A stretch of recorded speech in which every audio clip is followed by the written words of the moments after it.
Welcome to this deep dive into the world of variational autoencoders. Wow. We're calling them VAEs for short because, well, nobody's got time to say variational autoencoders every time, right? Hi. So imagine trying to capture the essence of, say, every cat picture on the internet. That's the kind of power we're talking about here. VAEs are generative models, which means they can actually learn the underlying patterns in complex data. Think images, text, music, and then use that knowledge to generate brand new realistic examples. Pretty cool. It is quite impressive. They combine deep neural networks with a statistical technique called variational inference. Okay, you've officially used the word inference, so you know I'm going to need you to break that down for us. What's the big deal with generative models? What can they do that other machine learning models can't? Think about it like this. You've got your regular weather app, right? It tells you if it's going to rain tomorrow based on today's conditions. That's like your standard machine learning model. But a generative model, it's like having a full-blown meteorologist in your pocket. They're not just predicting the weather, they're simulating the whole complex system, how temperature, pressure, humidity, everything interacts to create those weather patterns. So it's not just about predicting an outcome. It's about understanding the whole process. That generated the data in the first place. Exactly. And that opens up a ton of possibilities. Let's say you're a scientist trying to design a new drug. A generative model can help you understand how different molecules are structured, and then generate new ones with specific properties. Or imagine you're trying to spot anomalies, like fraudulent transactions in a bank. A generative model can learn the normal patterns and then flag anything that looks fishy. Okay, now I'm seeing why this is such a big deal. We're actually going to be looking at two key sources today to get a handle on VAEs. Some excerpts from a research paper on denoising autoencoders, and excerpts from the book, An Introduction to Variational Autoencoders by Kingma and Welling. Kind of the VAE Bible, right? Absolutely. That's a seminal work in the field. Perfect. So our mission today is to equip you, dear listener, with a solid understanding of VAEs, their inner workings, their strengths, and the challenges they address. By the end of this deep dive, you'll not only be able to impress your friends at parties with your VAE knowledge, but you'll also have a glimpse into the exciting possibilities they unlock. And we might even uncover some surprising connections to other machine learning techniques you might already be familiar with. Ooh, love surprises. Okay, so let's start with that research paper on denoising autoencoders. It focuses on a precursor to VAEs, and it highlights a pretty key challenge when it comes to modeling complex data like images. Right. The idea behind a denoising autoencoder is pretty clever. You take an image, add some noise to it, and then train the model to reconstruct the original clean image. The problem is, as the paper points out, these models tend to rely on some pretty simplified assumptions about the relationship between the original and noisy data. So it's like trying to reconstruct a masterpiece painting after someone splattered paint on it randomly. You might be able to get the general shapes, but you're going to miss a lot of the details. Exactly.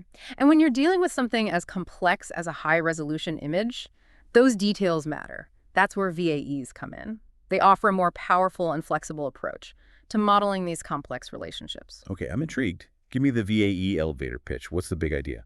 The big idea is to learn a mapping between the complex world of the data, like those images we're talking about, and a simpler hidden space called the latent space. Latent space. Sounds like where all the cool kids hang out. Well, it's where all the essential features of the data hang out. Think of it like a map. You've got this complex geographical area, but the map simplifies it, showing the key landmarks and relationships.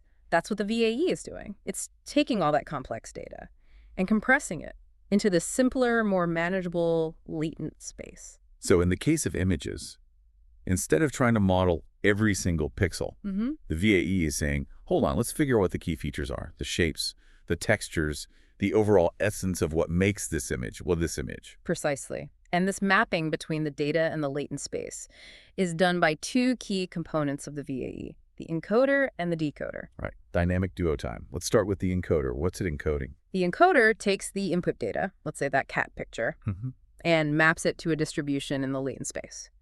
And here's where it gets really interesting. The encoder is probabilistic. Probabilistic. So it's not just saying, here's the exact location of this cat on the map. Nope. It's more like saying, okay, the cat is probably somewhere in this region.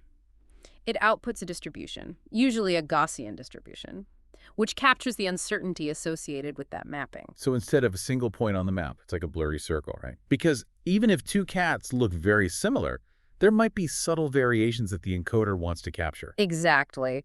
And this probabilistic nature is crucial for the VAE's ability to generate new data later on. If it were deterministic and only output a single point, we'd end up with the same cat picture over and over again. Now, that would be a boring internet. But wait, the paper also mentions this thing called amortized inference. What's that all about? Think about it this way. You've got this map, and you need someone to read it for you. Amortized inference is like having one super efficient map reader who can instantly understand any map you throw at them. Instead of needing a specialist for each region, it means that we can learn a single encoder network that can handle all of our data points. This makes VAEs incredibly efficient, especially when you're dealing with huge datasets. So thanks to this trick, VAEs can handle those massive image datasets that are all the rage these days without breaking a sweat. That's why they're a go-to for things like image analysis. You've got millions of pictures to work with. That's a great way to put it. Efficiency is one of the key reasons. VAEs are so popular in practice. Okay, so the encoder compresses the data into this latent space, like a super efficient map reader. Okay. But what about the decoder? What's its role in all of this? The decoder is the artist of the VAE. It takes a point from that latent space, a point on our map, and uses it to generate a sample in the original data space. So if the encoder took that cat picture and mapped it to a point representing catness, the decoder can then use that point to generate a whole new cat picture. Wait, so you're telling me that by tweaking a single number in this latent space, I could make a cat's ears pointier? Yeah. Or its fur fluffier? That's wild. That's the power of generative models. Sure. And just like the encoder, the decoder is also probabilistic. So even if you feed it the same point in the latent space multiple times, it will generate slightly different output. That makes sense. Otherwise, we just end up with clones of the same cat. And we know that in the real world, no two cats are exactly alike. So we've got our encoder, which compresses the data into this latent space, and our decoder, which reconstructs it back into something we can see. But how do we actually train this whole system? How do we make sure the VAE is learning the right things? That's where the training process gets really interesting. But before we dive into that, there's one more piece of the VAE puzzle I think you'll find fascinating, the reparameterization trick. Ooh, a trick. I love tricks. The paper makes it sound like this is some kind of magic ingredient. It is pretty magical. It's a clever technique that's absolutely essential for training VAEs efficiently. Remember how we said the encoder is probabilistic, outputting a distribution rather than a single point? Yeah, that was the whole blurry circle on the map thing, right? Right. Well, that randomness introduces a bit of a headache when it comes to actually training the model. To train neural networks, we use an algorithm called backpropagation, which relies on being able to calculate gradients, these little nudges that tell the network how to adjust its parameters to get better at its task. But randomness can mess that up. You can't easily calculate a gradient through a random sampling process. It's like trying to figure out the exact path a pinball took when it's bouncing all over the machine. That's a great analogy, and that's where the reparameterization trick comes in. It's a bit like rearranging the pinball machine so that some of the randomness happens outside the main game. We separate out the random part of the process from the deterministic part, allowing backpropagation to work its magic. Honestly, when I first read about this, my head was spinning. It felt like some kind of mathematical wizardry. But then I thought about it like rearranging a messy toolbox so that all the tools have their own designated spots. It's still complex, but at least there's a system to it. That's a fantastic way to think about it. And it's precisely this reparameterization trick that makes it possible to train VAEs effectively using gradient-based methods. Okay, so we've covered a lot of ground already. We've talked about the big picture of generative models, the limitations of those denoising autoencoders, and the core idea behind VAEs with their encoder-decoder and this magical reparameterization trick. But there's still so much more to explore. Absolutely. We've only just scratched the surface. Well, in that case, let's take a quick breather. And then we'll dive even deeper into the VAE world. We'll be back in a flash to unravel the mysteries of training, explore the potential of those multi-layered latent spaces, and maybe even venture into the realm of normalizing flows. Don't go anywhere. Welcome back, everyone. Before the break, we were talking about how training a VAE is like this balancing act between two objectives, reconstruction and regularization. And I think I'm starting to get the gist of it, but something that really struck me in the Kingma and Welling book was this idea that a VAE is basically like an autoencoder. with the special regularization term. Can we unpack that a little bit? I think it might help solidify things for me, and I'm sure our listeners are curious too. Absolutely. It's a helpful way to understand how VAEs differ from standard autoencoders. Both aim to learn a compressed representation of the data, but their approach differs slightly. Okay, so just to recap, a regular autoencoder has two parts: an encoder that squishes the data down and a decoder that tries to puff it back up right. Precisely. And the autoencoder's main goal is to minimize the difference between the original input and the decoder's output. Basically, it's trying to preserve as much information as possible, even when it's squeezing it through a bottleneck. But how does the autoencoder know what information is important to keep? Couldn't it just end up garbling everything? That's a great question, and it highlights a key challenge with standard autoencoders. Without any constraints, they could just learn to memorize the training data without really understanding the underlying structure. Imagine trying to compress a giant library into a single book. You might be able to cram all the words in there, but you lose all the meaning and organization. So it's like a parrot that can repeat words, but doesn't actually understand the language. That's not very helpful if we want to generate new data or really grasp how the data is created. Exactly, and that's where the special regularization term comes into play. In VAEs, it acts like a librarian, guiding the VAE to organize information in a meaningful way. So it's adding a penalty to the VAE's objective function. If the latent space gets too messy and disorganized. You got it. And remember how we talked about the VAE? Encouraging the distribution in the latent space to resemble that standard Gaussian distribution, that nice bell curve. Yeah, that was the regularization objective. Well, that's exactly where it comes in. The regularization term in a VAE's objective function is basically measuring how different the distribution learned by the encoder is. From that simple, well-behaved Gaussian, it's like a scorecard that tells us how well our VAE is balancing between accurately reconstructing the data and keeping things tidy in the latent space. So it's like the VAE is trying to walk a tightrope. On one side, it wants to minimize the reconstruction error, just like a standard autoencoder. On the other side, it wants to keep the latent space representation close to that nice Gaussian distribution.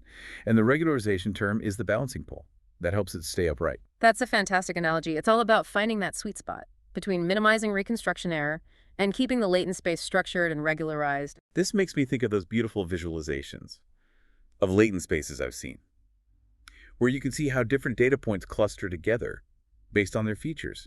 It's like taking a complex data set and turning it into a map where you can see all the continents, countries, and cities laid out in a way that makes sense. Yes. Those visualizations really highlight the power of VAEs. By learning a structured latent space, they allow us to see and explore the relationships between data points in a way that wouldn't be possible with a standard autoencoder. It's like having a map that's not only accurate, but also easy to read and understand. But isn't that assumption of a Gaussian distribution a bit limiting? What if the data is more complex than that? That's an excellent point, and it leads us to some of the more advanced techniques that researchers are developing to make VAEs even more powerful. But before we get to those, I think it's worth digging a bit deeper into how this regularization term actually works in practice. We've been throwing around the term Gaussian distribution a lot, but what does this regularization term look like mathematically? Okay, now you're talking my language. Just kidding. I'm more of a visual learner. But I do remember this thing called KL divergence from our deep dive on information theory. Didn't it have something to do with measuring how different two probability distributions are? You've got a great memory. The callback-Leibler divergence, or KL divergence for short, plays a key role in VAE regularization. It's used to calculate the difference between the distribution learned by the encoder and that chosen prior distribution, which in most cases is our friend, the standard Gaussian. So the smaller the KL divergence, the closer the encoder's distribution is to that nice, well-behaved Gaussian right. And that's what the VAE is aiming for during training. Exactly. And the KL divergence is baked right into that balancing act we were talking about earlier. It's all about finding the right balance between minimizing reconstruction error and keeping that latent space representation in check. Okay, I'm starting to see how this whole latent space thing is more than just a mathematical trick. It's like a secret codebook for understanding the data. And the KL divergence is the key to deciphering it. What's fascinating here is that this regularization term, by encouraging a structured latent space, actually helps the VAE become better at generation too. Now that's what I call a win-win.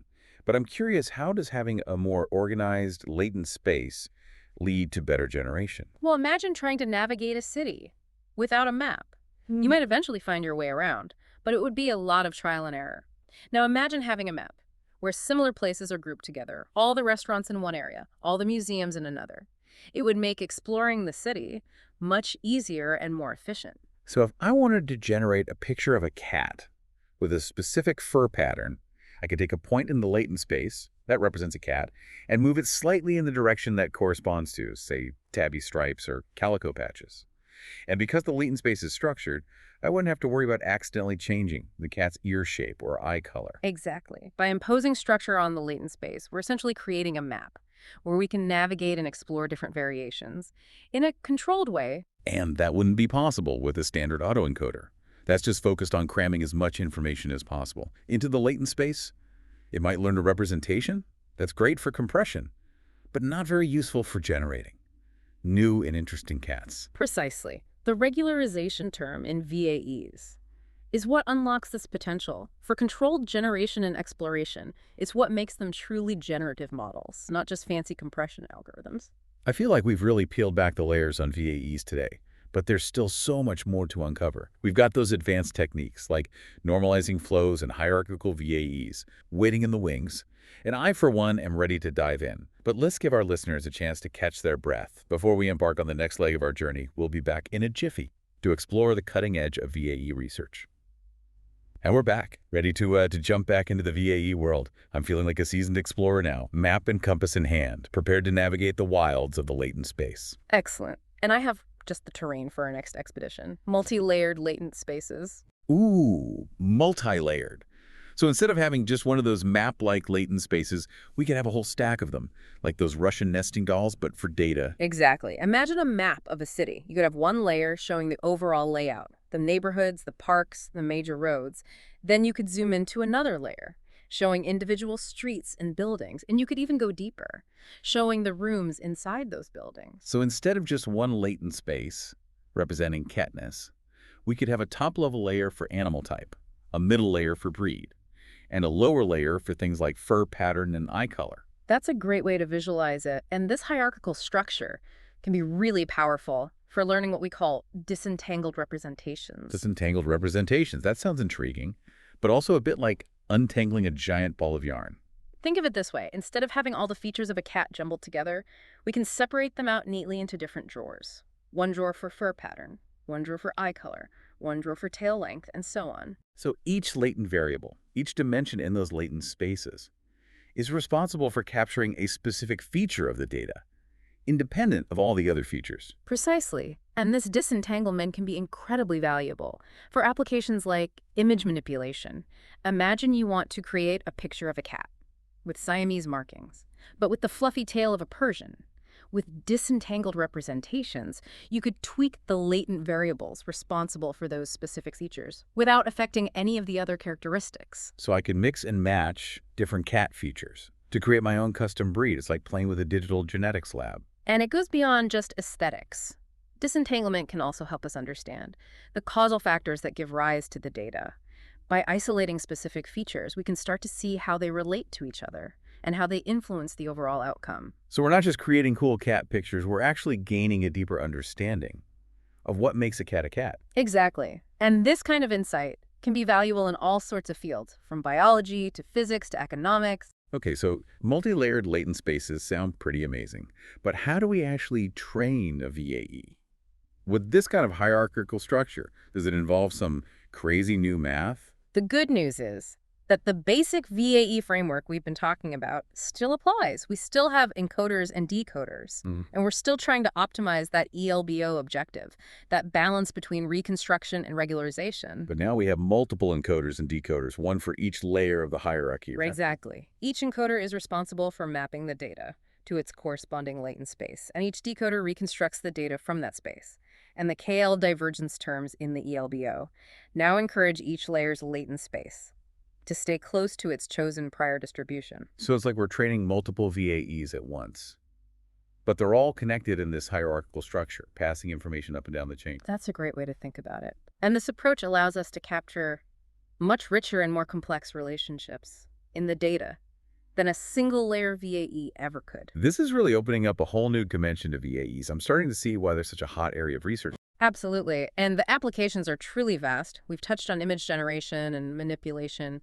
But VAEs are also making waves in fields like drug discovery, where they can help design new molecules with specific properties. And in anomaly detection, they can be used to spot those needle in a haystack events that don't fit the usual patterns. And what about text and music? Can VAEs handle those kinds of data too? Absolutely. They're being used to generate everything, from poems to code to entire musical compositions. It's really remarkable how versatile this framework is. I have to admit, when we first started this deep dive, I thought VAEs were just about generating cool pictures. But now I'm seeing how they're really a powerful tool for understanding and manipulating complex data of all kinds. It's like having a Swiss Army knife for machine learning. That's a great analogy. And the best part is that the field is constantly evolving. Researchers are developing new techniques and applications all the time. We haven't even talked about normalizing flows, which can make those latent spaces even more flexible, or hybrid models that combine VAEs with other machine learning techniques. It sounds like we'll need to schedule another deep dive to cover all that. But for now, I think we've given our listeners a solid foundation in the world of VAEs. So before we sign off, let's recap the key takeaways. VAEs are a type of generative model that learns to represent data in a latent space.